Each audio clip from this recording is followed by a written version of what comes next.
The wind howled through the ancient pines like a lament from forgotten gods, carrying the scent of damp earth and something sharper, blood, mingled with the faint metallic tang of fear. Ilara Voss, 32 years old, born in the fog-shrouded streets of Victorian-era London to a seamstress mother and a father lost to the cholera wards, had long since abandoned the illusions of a healed life. Her hands, scarred from years of tending the dying in overcrowded infirmaries, trembled now as she stepped into the crumbling manor on the edge of the Blackwood Forest.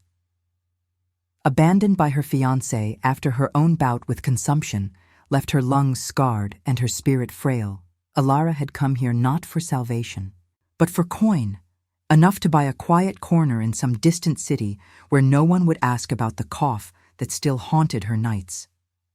The manor loomed like a relic of decayed grandeur, its stone walls etched with ivy that clawed upward as if escaping the earth below. Candelabras flickered in the grand hall, casting elongated shadows that danced across velvet drapes the color of midnight. She had been summoned by a terse letter, promising work for a nurse with unwavering resolve. Ilara's resolve was all she had left. Her desires, once vivid dreams of a family and a hearth, had withered like the roses pressed in her mother's old Bible. Trauma clung to her like the chill of the Thames fog, nights spent holding strangers' hands as they slipped into the void, whispering promises she couldn't keep. As she ascended the creaking oak staircase, the air grew thicker, laced with the aroma of beeswax and something primal, like musk from a predator's den. A servant, pale and silent, led her to a chamber where the heavy door groaned open. There, on a four-poster bed draped in black silk, lay the patient. Thorn Blackthorn, the alpha king of the eternal pack. 30 centuries old in body yet timeless in essence, his origins tracing back to the mist-shrouded clans of ancient Gaul. He was no mere man, but a vampire-wolf hybrid, the last of his cursed line, marked by the guilt of 1,000 betrayals. Once a warrior who chose eternity over death in a ritual blood-binding under a blood moon, Thorn now bore the weight of solitude. His pack, scattered immortals who revered him as both king and curse, whispered of his fall from grace. A century ago, he had sired a Dampier daughter in a forbidden union, only to watch her perish in the crossfire of rival clans, her death etching a silver scar across his chest that no healing could erase. That scar was his symbolic anchor, a reminder that every immortal was once someone who chose not to die, yet immortality demanded endless atonement. Thorn's eyes, golden flecked with crimson, fixed on her with an intensity that made Ilara's breath catch. He was shirtless, his muscular frame pale as marble, veins tracing like rivers of shadow beneath his skin. "You are not like the others," he rasped, his voice a low rumble that echoed the distant thunder outside. Rain pattered against the leaded windows, blurring the world beyond into a watercolor of grays. Ilara straightened, her gray woolen dress brushing the Persian rugs. "I am here to nurse, not to be judged, sir." But her words faltered as she approached, the air humming with an unnatural warmth. She placed her satchel on the bedside table, drawing out vials of laudanum and bandages, her fingers brushing the cool porcelain of a silver candelabrum. The flame leaped, illuminating the scar on his chest, a jagged line that pulsed faintly, as if alive. He watched her, unblinking, his loneliness a palpable shroud. "They flee from me, human. The pack sends mortals like you, but they sense the shadow in my blood. Stay, and you may regret it." His ethical core, forged in centuries of reluctant rule, forbade him from compelling her. He was no monster of legend, but a king haunted by the lives he had spared and the ones he could not save. Desire stirred in him, not lust, but a yearning for connection, rationalized as mere curiosity, yet inevitable as the tide. Ilara ignored the warning, her own disillusionment a shield. She had seen death's face too often to fear shadows. As she cleaned a fresh wound on his arm, inflicted in a skirmish with rogue shifters, Her touch was steady, clinical. But when her skin met his, a spark ignited, warm and electric, chasing the chill from her bones. She pulled back, heart pounding. The room's textures assaulting her senses, the velvet bedspread soft against her knee, the distant howl of wind like a chorus of lost souls. That night, as she sat vigil by his bedside, Thorn spoke of his world in halting confessions. The Pack's eternal woods, where moonlight bathed the ruins of ancient stone circles, hid rituals of blood and binding. "We are not damned by nature," he murmured, "but by choice. I begged the moon for eternity to protect my kin, and it cursed me with endless watching." Ilara listened, her cough suppressed, feeling the invisible presence of death lingering in the corners, its breath cold on her neck. By dawn, as the first light filtered through frost-laced panes, Thorn's fever broke under her care. He reached for her hand, his grip firm, yet gentle. "Why do you not run?" he asked, vulnerability cracking his regal facade. "Because running has never saved me," she replied, her voice a whisper. But in that moment, as their eyes locked, the resistance began. A rationalization that this was duty, nothing more. Yet the pull was there, inevitable, drawing mortal fragility toward immortal shadow. The revelation came softly at first. In the mirror across the room, Ilara caught a glimpse of her reflection beside his, her pallor mirroring his own. She turned away, but the image lingered, a harbinger of choices yet to unfold. As the chapter of her life teetered, Thorn's scar gleamed in the morning light, promising that some wounds demanded more than healing. They required surrender.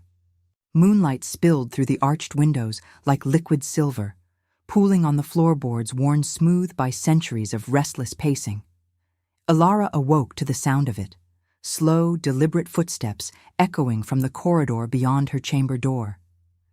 2 nights had passed in the manor, and already the boundaries of her world blurred, the forest's whispers infiltrating her dreams.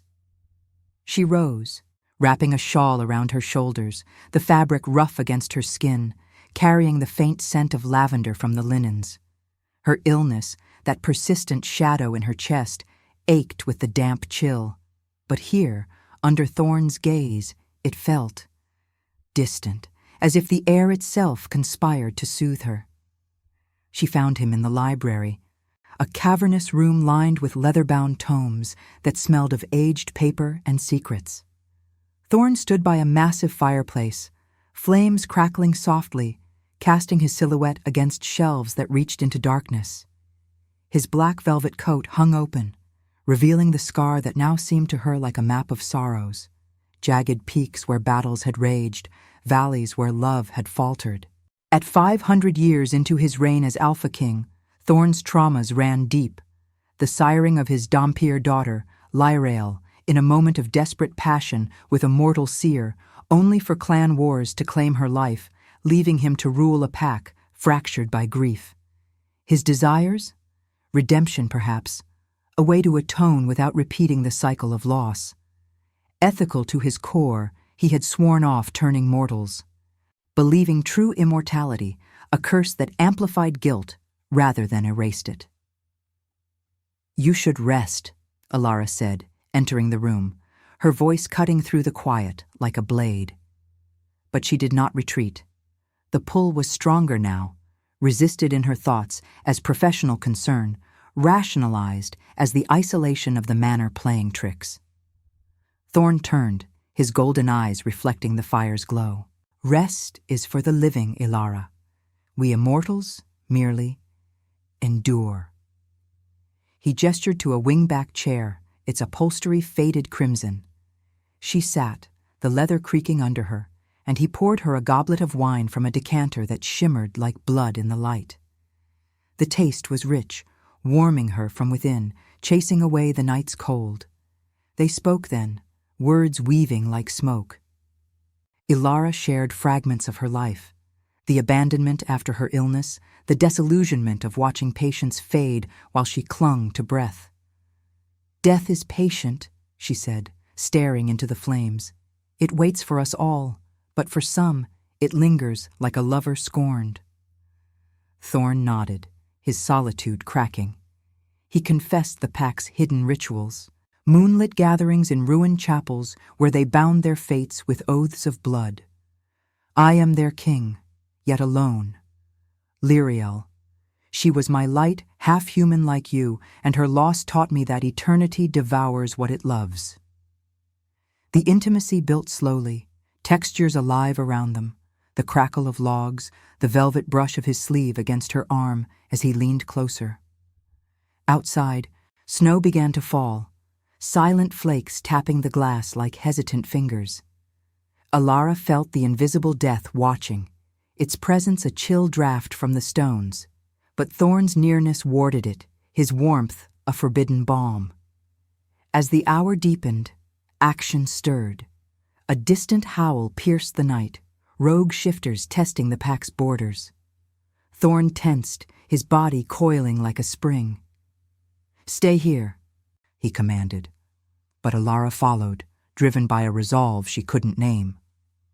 In the manor's courtyard, under a sky heavy with clouds, he confronted the intruders, shadowy figures with eyes like embers. The fight was a blur of fangs and fury, Thorn's movements a dance of lethal grace, his scar flaring as if ignited. Elara watched from the shadows, heart racing, the snow soaking her hem. When he returned, bloodied but unbowed, she tended him without words, her hands steady on his wounds. "You fight alone," she murmured, dabbing at a gash on his shoulder. The touch lingered, sending ripples through them both. "It is my burden," he replied, his voice rough. But in his eyes, the resistance faltered, love's inevitability creeping in, a curse as much as redemption. The ritual moment arrived unbidden. Thorn pressed a small silver ring into her palm, an heirloom from Lyriel's mother, engraved with a crescent moon. "Wear it, if you wish to see the pack's truth," he said. It was a choice, to delve deeper or turn back. Elara slipped it on, feeling its cool weight, a symbol of the shadows she now invited. As she retired, the mirror in her room caught her eye once more, the ring glinting like a promise. But in its reflection, Thorn's scar appeared on her own skin, faint and illusory. She gasped, pulling away, the cliffhanger of the night leaving her breathless. Was this healing, or the first fracture of her mortality? Candlelight flickered across the chamber walls, weaving patterns like veins of gold in the velvet darkness, as Elara traced the faint outline on her chest where the scar had appeared in the mirror's deceit. It was gone now, vanished with the dawn, but its memory lingered, a phantom ache amid the scent of melting wax and the distant murmur of the forest awakening. 3 nights in the manor, and already her world tilted, the boundaries between nurse and intruder dissolving like snow under sun. Her cough had eased, replaced by a strange vitality, but disillusionment gnawed. Was this place mending her, or merely delaying the inevitable grasp of death? Thorn found her in the conservatory that morning, a glass-domed ruin overgrown with thorny vines that dripped condensation like tears. He moved with the quiet authority of his ancient blood, his origins in the Gaulish wilds a distant echo in his poised stride. At eternal 30, his face bore the weight of millennia, the guilt of siring Lyriel, the Dhampir who bridged worlds only to be torn from them, fueling his ethical vow to protect mortals rather than ensnare them. His desires twisted inward, solitude as penance, yet a hunger for redemption through genuine connection resisted as folly, inevitable as the moon's pull. "Elara," he said, his voice a caress against the humid air, "the pack gathers tonight. They sense your presence like a ripple in still water." He offered her a cloak of deep red wool, its texture soft and heavy, scented with pine from the woods. She hesitated, the ring on her finger warming against her skin. "I am no part of your world, Thorn. I heal the body, not the eternal." But her words rang hollow. The love budding between them was no spark, but a slow burn, rationalized as shared loneliness, yet drawing them inexorably closer. The gathering unfolded in the forest's heart, a clearing ringed by ancient oaks whose branches intertwined like lovers' arms. Torches blazed, their flames casting crimson hues on the pack, immortals with eyes that gleamed in the twilight, their forms shifting subtly between man and beast. Snow dusted the ground, crunching underfoot, the air alive with the low hum of chants and the metallic tang of ritual blood. Thorn stood at the center. On a stone altar etched with runes, his scar bared as he invoked the moon's mercy. Elara watched from the shadows, her breath visible in the cold, death's invisible form hovering like mist. The ritual was a symphony of senses. The velvet slide of wind through leaves, the slow drip of blood from a ceremonial chalice, the golden flicker of firelight on furred hides. Thorn's voice rose, philosophical and raw. We choose eternity not for power, but to guard what mortality steals. Yet in guarding, we lose ourselves. As the pack knelt, a revelation struck. One elder, a grizzled vampire with scars of his own, stepped forward, eyes narrowing on Elara. "She bears the mark of the Dhampir's line," he growled, pointing to the ring. Gasps rippled through the assembly. Thorn's face paled, the truth unfolding. Lyriel's essence, bound to the heirloom, had chosen Elara as vessel, her human frailty a mirror to the lost daughters. The choice crystallized. Thorn could banish her, preserving the pack's secrecy, or embrace the bond, risking all. "She stays," he declared, his hand finding hers, the touch electric amid the snow's chill. Elara's heart raced, the textures overwhelming, the rough stone under her palms, the warm pulse of his skin against hers. Love's curse and redemption intertwined, her resistance crumbling as she met his gaze. But the cliffhanger loomed in the elder's snarl. "The secret will shatter us, Alpha. Her blood calls the rogues." As the pack dispersed into the night, Elara felt the scar's echo return, real this time. A burning line across her chest. What hidden power had the ring awakened in her fragile form? And now, I invite you to leave a trace of your presence in the comments. Tell us where in the world you're watching from, and the exact hour you hear this story. We wish to know how far these immortal confessions travel, and at what moments of the night they find you. The scar on Elara's chest throbbed like a second heartbeat, its silver line visible now beneath her chemise, illuminated by the pale glow of a single candle on the vanity. Rain lashed the manor's windows in relentless sheets, the sound a rhythmic dirge that mirrored the turmoil within her. 4 nights, and the forest's embrace had turned possessive, its mists seeping into her veins alongside the vitality that now coursed through her weakened lungs. Disillusioned no longer by mere abandonment, she grappled with a deeper fracture, the dawning realization that her brokenness might be the key to Thorn's shadowed throne. He entered her chamber unannounced, the door's hinges sighing like a confession. Thorn's presence filled the space, his black attire absorbing the light, the scar on his own chest a twin to hers through the thin fabric of his shirt. Born in the wilds of ancient Gaul, elevated to Alpha King through a blood ritual that fused vampire cunning with wolf ferocity, he carried traumas like chains. Lyriel's death, not just a loss, but a betrayal of his ethical code.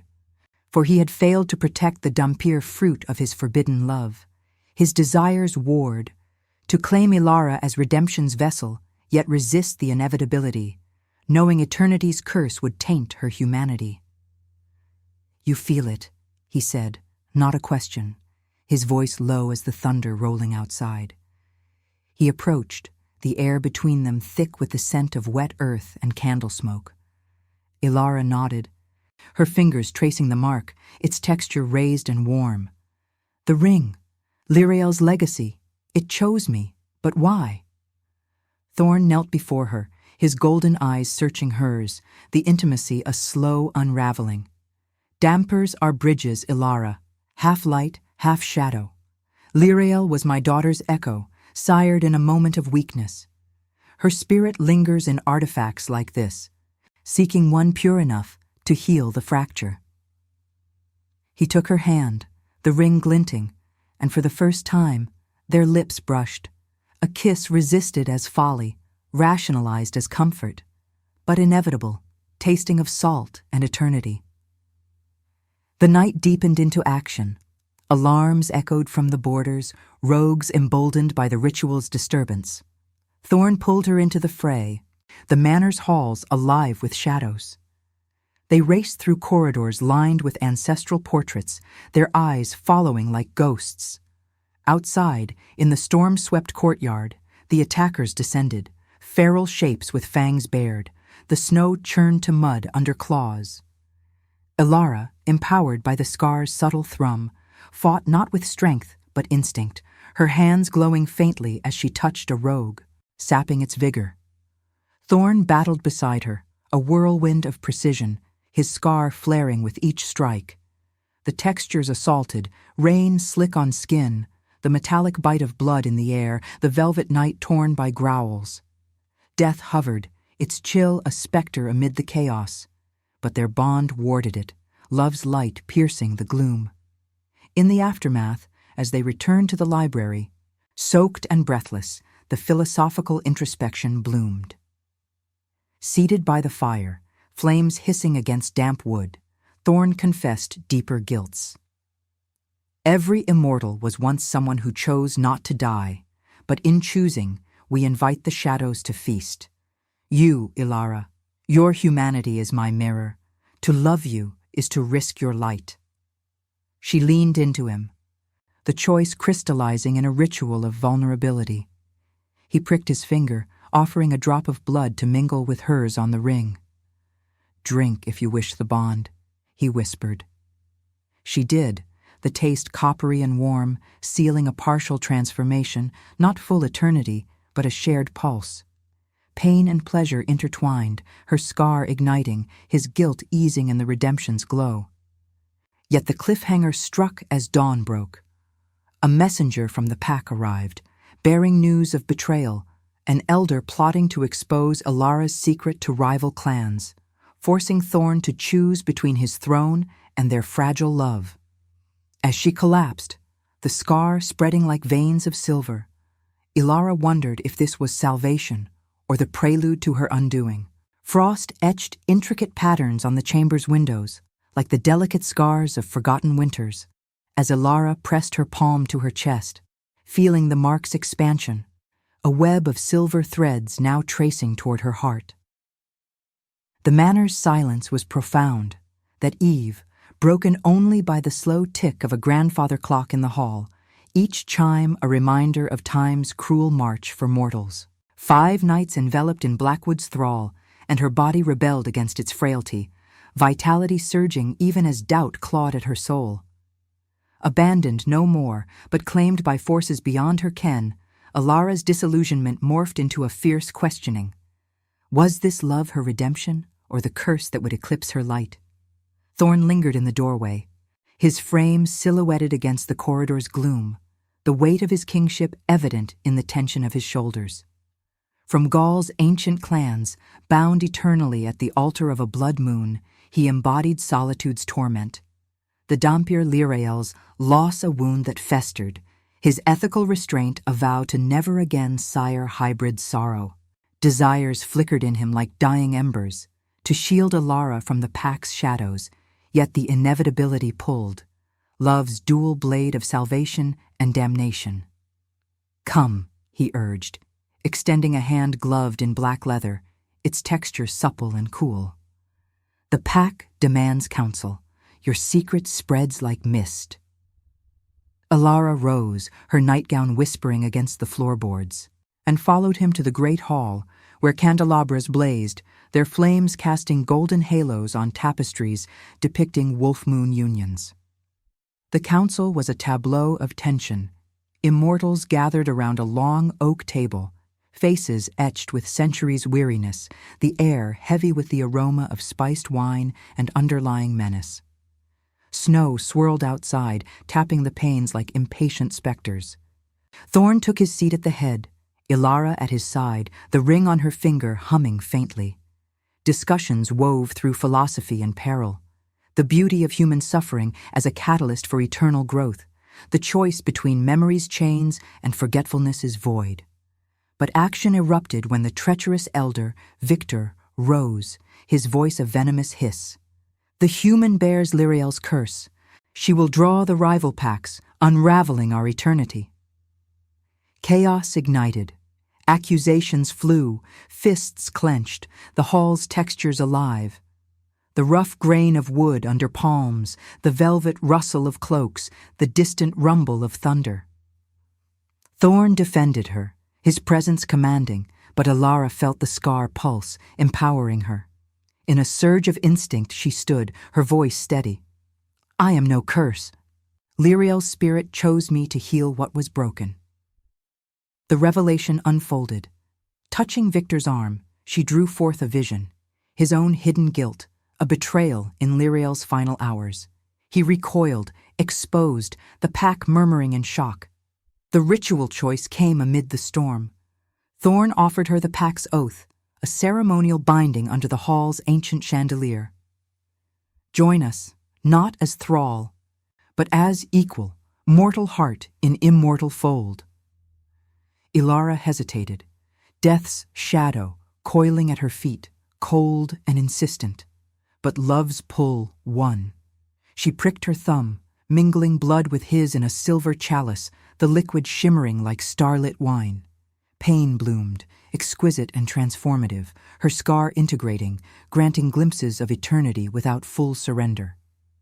Intimacy followed in the quiet aftermath as they retreated to a secluded turret, moonlight filtering through cracked glass. Their embrace was sensual, shadowed, hands exploring scars, breaths mingling in slow rhythm, the winds howl a symphony to their whispered vows. You redeem me, Thorn murmured, his loneliness fracturing. Yet the cliffhanger descended with a raven's cry at the window, a note from rivals declaring war on the Dhampir pretender. Ilara's vision blurred, the scar warning of encroaching darkness. Would her transformation save them or doom the pack to flames? Velvet shadows draped the turret's alcove, where the moon's glow filtered through frost-veiled panes, illuminating the silver scar that now wove across Ilara's collarbone like a constellation of fate. The air hung heavy with the scent of smoldering embers from the hall below, a reminder of the council's fractured unity. 6 nights in the manor's grip, and Ilara's body thrummed with borrowed eternity, her once frail lungs drawing breath without rasp. Yet her spirit teetered on the abyss of loss. No longer merely broken, she was remade in fragments, desires awakening for a life beyond death's threshold, traumas of abandonment yielding to the pack's fierce loyalty. Thorn paced the stone floor, his boots echoing softly, the scar on his chest a mirror to hers, pulsing in sync. From the blood-soaked fields of Gaul to the throne of the eternal pack, his existence was a tapestry of guilt.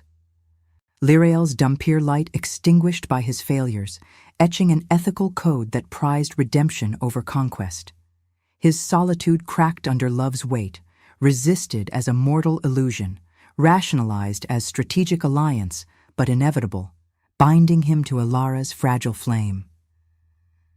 The rivals come at dusk, he said, halting before her, his hand cupping her face, thumb tracing the scar's edge.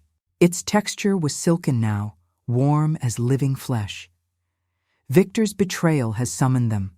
We fight not for territory, but for the soul of what we are. Ilara nodded, the ring's weight a constant anchor. Then we faced them together. Your eternity taught me choice, life, love, even in shadow. Their kiss deepened, a sensory storm, the velvet of his coat against her skin, the distant patter of snow turning to sleet, the golden flicker of a lantern nearby. Action consumed the evening as the pack mobilized. They descended to the forest's edge, where ruins of a medieval chapel stood sentinel, its arches choked with ivy. Torches blazed along the perimeter, casting crimson light on the gathered immortals, their breaths visible in the chill. The rivals emerged from the mist, shadowy horde with eyes like coals, led by a hulking alpha whose howls shook the pines. The battle was visceral, a clash of fangs, claws, and ancient magics. Thorn led the charge, a blur of ferocity, his scar igniting with ethereal light. Alara, empowered, wove through the fray, her touch draining foes, the scar granting bursts of speed and sight. Textures overwhelmed, mud slick underfoot, blood's coppery warmth splattering her gown, the wind's raw howl whipping her hair.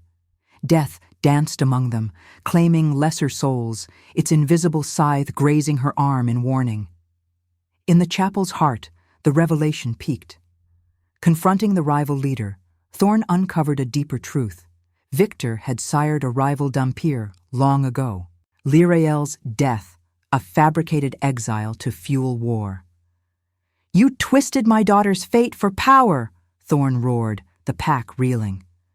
The ritual choice crystallized amid the ruins. Alara, bloodied, offered her vein to Thorn, not for turning, but a shared infusion to amplify his strength.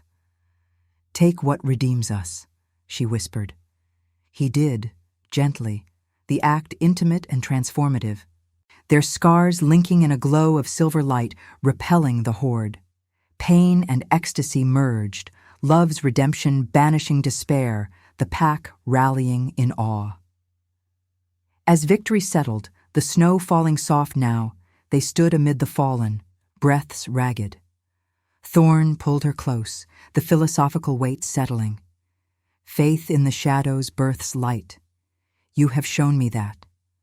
But the cliffhanger lingered in Victor's dying gasp. "The true secret. Alara's bloodline is older than you know. She is no bridge. She is the key to unmaking us all." As her scar flared uncontrollably, Alara collapsed, visions of ancient origins flooding her mind. Was she descendant of the first Dhampir, destined to shatter eternity? If this story has already captured you, leave a like. It helps the voices of those who chose eternity reach more hearts. The chapel's ruins cradled silence after the storm, broken only by the soft sifting of snow onto blood-stained stones, each flake a veil over the night's carnage. Alara lay in Thorn's arms, her scar a blazing lattice across her torso, pulsing with visions that clawed at her sanity. Flashes of a woman in ancient robes, birthing a child under Gaul's moon, her blood the origin of Dhampir lore. 7 nights and mortality's veil thinned, her body a battleground of human ache and immortal fire. Traumas resurfaced not as wounds, but as roots. Abandonment now reframed as fate's preparation for this shadowed union. Thorn carried her back to the manor, his steps measured on the forest path, the air crisp with pine and iron. His own scars, physical and spectral, mirrored hers, his Gaulish birth a distant forge for the Alpha King's unyielding ethic. Lyrael's ghost had been his chain, but Alara's emergence as potential progenitor loosened it, desires blooming into fierce protection. Love, no longer resisted, was acknowledged, inevitable, a redemption that cursed him with hope. In her chamber, warmed by a roaring hearth, he laid her down, the bed's linens soft as clouds. The visions. "They claim you are the first line's echo," he murmured, bathing her forehead with a cloth scented of herbs.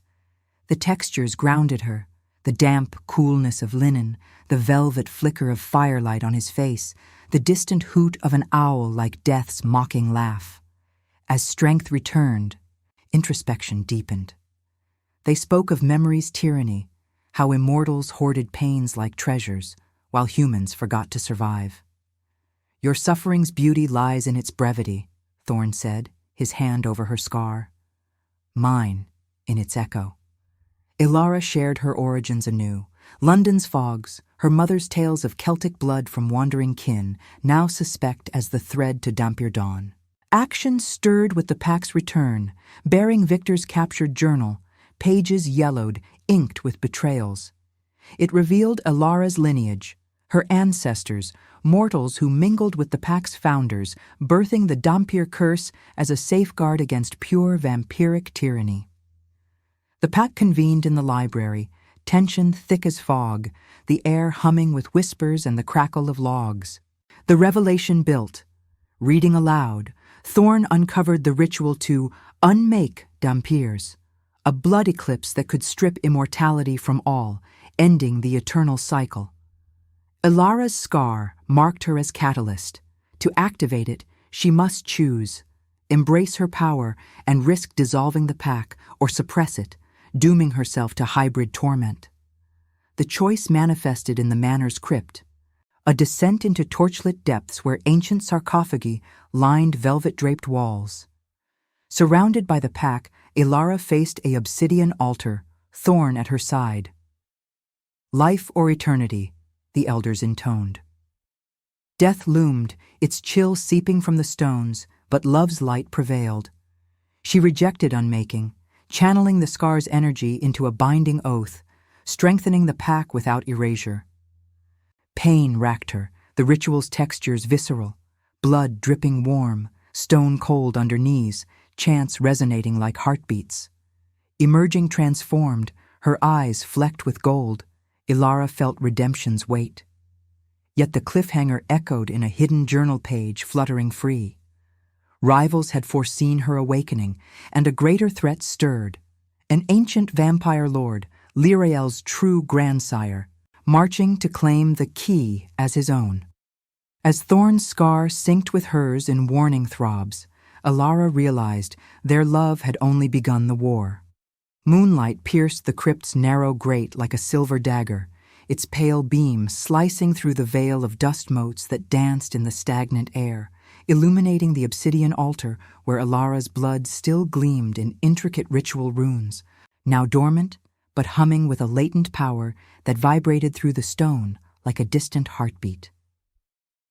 The Manor's depths exhaled a breath of ancient dust and melted wax, carrying the faint, acrid tang of old incense that clung to the velvet-draped walls, where shadows pooled in the crevices like forgotten secrets. 8 nights had woven their inexorable spell around Ilara, transforming her once fragile mortal form into a vessel of shadowed might. Her body no longer a prison of frailty, but a canvas etched with the sigil scar that sprawled across her torso like a luminous constellation, its edges glowing faintly with an inner fire that both warmed and seared her skin. Her illness, that relentless specter of consumption which had shadowed her days in London's fog-choked alleys, was now a mere memory, supplanted by a vitality that bordered on exquisite ache.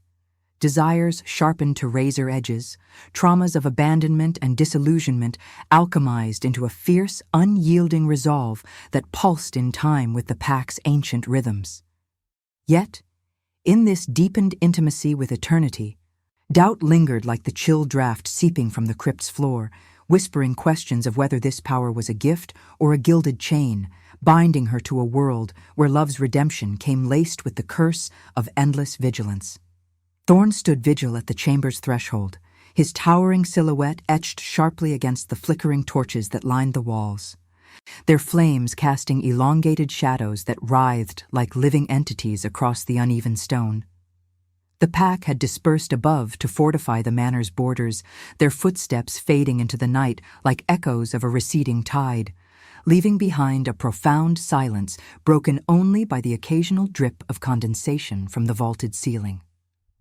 From the primal rites of ancient Gaul, where he had first tasted the blood moon's binding curse, to this pivotal hour of reckoning, Thorn's kingship was tested anew in ways that stripped bare the layers of his immortal facade. Lyrael's legacy, once a solitary grief that haunted his every moonlit vigil, now intertwined inextricably with Ilara's emergence as the Dhampir progenitor, her human essence a bridge that challenged his ethical isolation. He had long vowed to shield mortals from the pack's shadows, resisting the temptation to draw them into eternity's maw, but Ilara's presence had fractured that resolve. Love's curse, once perceived as inevitable doom, now bloomed into a chosen light, redeeming his solitude through the quiet strength of her gaze. Even as it demanded he confront the guilts that had forged him, centuries of reluctant rule, the siring of a Dhampir daughter lost to clan wars, and the ethical weight of every life spared or claimed in the name of pack survival. "You have changed us all, Ilara," he whispered, his voice a low rumble that resonated off the crypt's walls like the growl of thunder in distant hills, as he stepped forward to help her ascend the spiral stairs carved from weathered granite. The stone steps were cool and uneven underfoot, their surfaces pitted by the passage of ages, and as they climbed, the textures of their ascent grounded the swirling philosophical drift that threatened to overwhelm them both, the rough wool of his cloak brushing against her arm with a comforting friction, the distant rumble of gathering storms rolling in from the blackwood forest like an omen, the metallic aftertaste of the ritual's blood lingering on her tongue, sharp and coppery, mingling with the faint, earthy scent of moss clinging to the walls. Ilara leaned into him, her hand finding his, the sigil scar on her chest syncing with the silver line across his own, a tactile reminder of their shared transformation. "In choosing to stay, you have not merely healed my wounds, you have illuminated the fractures in our eternal code. We immortals hoard our pains like misers with gold, believing them the price of survival. But you show that suffering's true beauty lies in its capacity to forge connections across the veil of mortality." They emerged into the great hall, where the air was warmer, laced with the rich aroma of spiced wine simmering in silver ewers and the subtle undercurrent of tension that hung like smoke from a dying fire. Massive oak tables groaned under the weight of unrolled maps depicting the rivals' inexorable advance, their inked lines tracing paths through fog-shrouded valleys and ruined strongholds, illuminated by the golden flicker of candelabras whose flames danced in the draught from the high arched windows. The pack's elders had gathered, their faces etched with the weariness of centuries, pale skins marked by faint scars, eyes gleaming with the feral wisdom of wolf and vampire alike, debating in hushed tones that wove through the room like threads of a tapestry. Introspection flowed as freely as the wine poured into crystal goblets, the philosophical discourse delving into the despair of endless war versus the fragile hope of transcendence. Ilara, seated at Thorn's side, felt the sigil pulse warmly against her skin, empowering her voice as she interjected, her words resonant and measured. "Suffering humanizes eternity, my kin. It reminds us that every immortal was once someone who chose not to die, but choices can evolve. To cling to isolation is to invite the shadows deeper. Only through shared light can we transcend the cycle of loss and vengeance." Her confession stirred murmurs, the elders nodding slowly, the textures of the moment alive, the smooth slide of parchment under fingers as maps were consulted, the velvet rustle of cloaks shifting with uneasy agreement, the distant patter of sleet beginning to lash the leaded panes, blurring the world outside into a watercolor of grays and silvers. Action ignited at the stroke of midnight, shattering the contemplative hush. Frantic scouts burst through the hall's heavy doors, their cloaks sodden and faces streaked with mud, bearing urgent reports of the ancient lord's approach. He was no mere rival alpha, but a spectral force of legend, his cadre of shadow wraiths trailing a tattered banner embroidered with runes of forgotten bloodlines, their forms twisting unnaturally in the storm's embrace. The pack mobilized with disciplined fury, spilling out into the forest's rim where the skeletal remains of medieval ruins formed a natural bastion.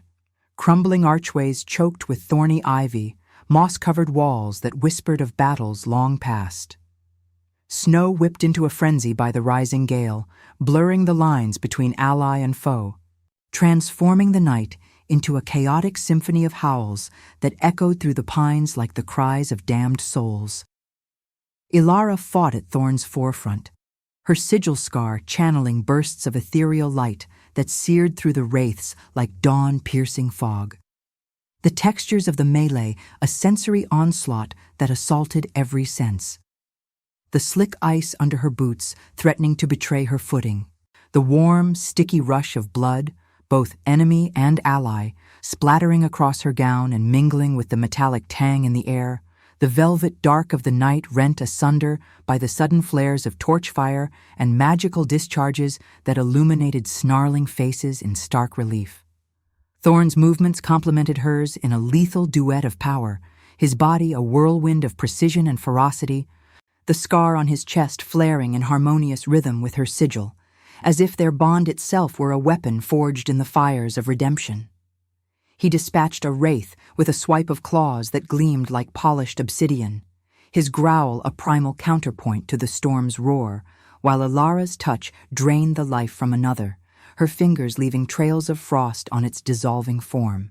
Death prowled the edges of the fray, an invisible reaper claiming the weak and wounded with impartial chill, its presence felt in the sudden silences where comrades fell, but their intertwined love formed an unbreakable ward, repelling the specter with waves of shared warmth that chased the cold from their bones. In the heart of the ruins, amid the shattered remnants of a once grand nave where wild roses clambered over fallen pillars, the revelation crested like a tidal wave. The ancient lord emerged from the mist-shrouded tree line, a gaunt figure cloaked in shadows that seemed to writhe with independent life, his eyes twin voids that swallowed light, his skin parchment pale and veined with the black ichor of eons.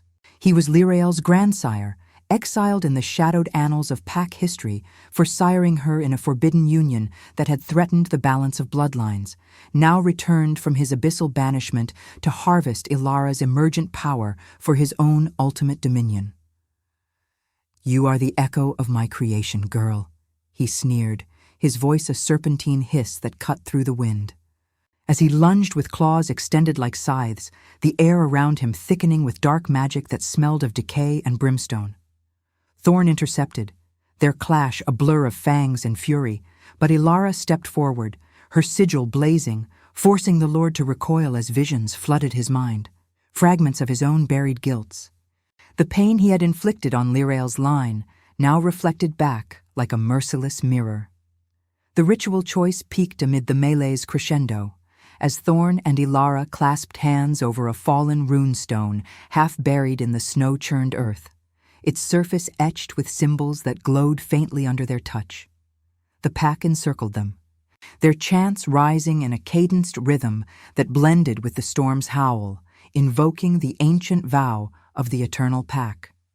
"We choose balance, not unmaking, but renewal," Ilara declared, her voice steady despite the chaos, as they pricked their palms in unison, mingling their blood upon the stone in a slow, deliberate drip that sizzled against the cold surface. The liquid ignited in a cascade of purifying light, silver and gold intertwining like lovers' limbs, unleashing a radial wave that swept through the ruins, banishing the wraiths into wisps of smoke, and weakening the Lord without delivering the finality of death. Thorn's ethical mercy prevailing over the seduction of vengeance. Pain surged through them both, transformative and exquisite, a burning that knit their essences closer. Ilara's sigil evolved before their eyes, its lines deepening into an intricate mandala that granted the pack renewed vigor, their forms straightening as fatigue melted away, eyes sharpening with borrowed fire. As the Lord staggered back into the storm, his form dissolving into the gale with a final, guttural curse that echoed like breaking glass. The key's full awakening demands sacrifice, one heart for the pack's eternal dawn. The pack erupted in triumphant howls, the ruins alive with the raw energy of survival. In a secluded glade adjacent to the battlefield, shielded by ancient oaks whose branches formed a natural cathedral, Thorn and Ilara finally collapsed into each other's arms, the snow falling gentle now, blanketing the world in hushed forgiveness. Their intimacy unfolded as a poignant anchor amid the night's residue, sensual and shadowed. His hands tracing the contours of her sigil with reverent fingers, eliciting shivers that had nothing to do with the cold. Her lips finding the pulse at his throat, tasting the salt of sweat and eternity, breaths mingling in slow, deliberate rhythms that spoke of vows unspoken. The winds sigh through the leaves a benediction to their whispered confessions of love's redemptive power. "You are my light in the endless night," Thorn murmured, his golden eyes locking with hers, vulnerability cracking the regal mask he wore so long. But the cliffhanger whispered insidiously in the recesses of their minds, the Lord's parting words lingering like a poison in the air. As Ilara's sigil pulsed with an unfamiliar hunger, not for sustenance, but for a deeper unveiling, she clutched at Thorn's chest, her nails digging into the fabric of his shirt, fearing the true cost of their redemptive love. What sacrifice would the Pack's dawn exact from the heart that had begged her to stay? The glade's snow blanketed the earth in a pristine shroud of white, each flake a fragile testament to the night's fleeting peace, settling softly over the blood-stained remnants of the ruins where moonlight wove through the skeletal branches of ancient oaks like threads of silver fate, casting dappled patterns that danced across the frozen ground. Ilara stood at the glade's center, her sigil scar aglow beneath the heavy folds of her cloak, its luminous mandala now an intricate web of light that seemed to breathe with her. 9 nights culminating in a body no longer confined by mortality's frail prison. Traumas of abandonment and illness transmuted into an unyielding strength that coursed through her veins like liquid starfire. Desires once dimmed by disillusionment, now fulfilled in the fierce, communal embrace of the Pack, yet all shadowed by the ancient Lord's ominous vow that echoed in her mind like a tolling bell. The air shimmered with the crisp scent of pine resin and frost-kissed wild petals peeking through the snow, a delicate counterpoint to the metallic undercurrent of lingering blood. While death's presence receded like a ebbing tide, its invisible chill withdrawing from the glade's edges, though its echo lingered in every measured breath, a reminder that even in victory, the Reaper watched with patient eyes. Thorn approached through the tree line with the quiet assurance of one who had stared into eternity's abyss and emerged unbroken. His form a pillar of unyielding power, clad in a cloak dusted with snow, the Pack's distant chants rising in harmonious waves from the manor beyond, a melodic undercurrent that blended wolfish howls with the solemn timbre of ancient incantations. Born from the wild, blood-soaked fields of Gaul and elevated through the moon's unforgiving ritual to the throne of the eternal Pack, his guilts, the spectral shadow of Lirael's Dhampir light extinguished by his protective failures, the centuries of solitary rule that had carved isolation into his soul, dissolved in this singular moment of profound union. Love, once a dual-edged curse of redemption and torment, now simply was, an ethical choice made manifest in the quiet sanctuary of Ilara's presence. His solitude banished by the radiant light she carried, even as it compelled him to confront the philosophical depths of their bond, how mortality's brevity could infuse immortality with purpose, turning endless nights into a tapestry of meaningful choices. "The Lord's words haunt you still, my love," he said softly, drawing her into the circle of his arms with a gentleness that belied his warrior's frame, the wool of his cloak enveloping them both in a cocoon of warmth against the night's insistent bite. Its texture was a tactile comfort, rough-hewn yet intimately soft, brushing against her cheek as she rested her head on his shoulder, inhaling the mingled scents of pine, sweat, and the faint, eternal musk that clung to his skin. Ilara nodded, her fingers tracing the silver scar on his chest through the fabric, feeling its raised edges pulse in sync with her own sigil, the connection a living thread that wove their fates inexorably. "They do, Thorn. Visions stir within me now, not just echoes of the past, but glimpses of what I was meant to be, the balancer, the progenitor whose bloodline was forged not to destroy, but to evolve the Pack beyond war's endless cycle. Yet the hunger in this mark, it whispers of a price, a sacrifice that could shatter what we've built." Her voice trembled slightly, the philosophical weight settling over them like the snow, reflections on memory's cruel persistence, How immortals clung to pains as anchors, while humans learned to release them for survival's sake and the redemptive beauty in choosing love over the void. They returned to the manor as dawn's first tentative light began to filter through the forest canopy, painting the world in hues of rose and gold that seeped through the high, arched windows of the great hall, where candelabras stood unlit, but their residual scent of beeswax and faint char persisted, mingling with the richer aromas of fresh-brewed herbal teas and the earthy undertone of the pack's gathered forms. The hall had been transformed into a sanctum of quiet reverence, velvet banners embroidered with lunar motifs draping the walls, rune-etched floors polished to a subtle sheen that reflected the growing light, and long tables laden with ritual chalices filled with spiced elixirs that steamed gently in the chill. Introspection filled the space as the pack assembled, elders and warriors alike settling into carved oak chairs whose leather upholstery creaked softly under their weight, their discussions delving deep into the prophecies scrawled in ancient tomes retrieved from the library's deepest vaults. Thorn, seated at the head with Ilara at his side, traced patterns on her hand with his thumb, his golden eyes distant as he mused aloud, his voice a contemplative rumble. The beauty of our shared suffering lies not in its endurance, but in its alchemy, transforming despair into the forge of transcendence. You, Ilara, have illuminated that truth. Eternity without humanity's spark is but a hollow echo, a choice deferred into oblivion. She met his gaze, her own eyes now flecked with the same crimson gold, and shared fragments of her visions, tales of her Celtic ancestors mingling with the pack's founders under ancient moons, birthing the Dampier line as a safeguard against vampiric excess, a lineage of empathy designed to temper ferocity with mercy. Action brewed inexorably as the pack's sentinels raised alarms from the borders, the ancient lord's remaining forces rallying in a final desperate assault, a spectral wave of wraiths and rogue shifters that breached the tree line like a tide of living shadow, their howls piercing the dawn like shards of ice. The defense erupted into a symphony of controlled chaos, the pack spilling into the courtyard with weapons drawn, silver blades that hummed with enchantment, claws extended in readiness, the air alive with the sharp crack of magical barriers shattering and the visceral thuds of bodies colliding. Snow churned into slush under the press of feet, the storm's remnants lending a slick peril to every step, while the metallic tang of blood and the acrid bite of unleashed sorcery saturated the senses.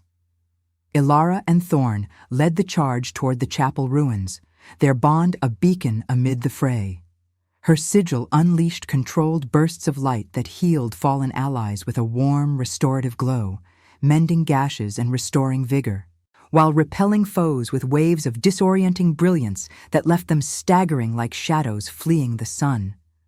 Thorn fought with regal ferocity, his movements a blend of wolfish agility and vampiric precision, dispatching attackers with strikes that echoed like thunderclaps, his scar flaring in brilliant harmony with her sigil, their clasped hands midway through the battle forming an unbreakable circuit of power that amplified their strikes into something transcendent.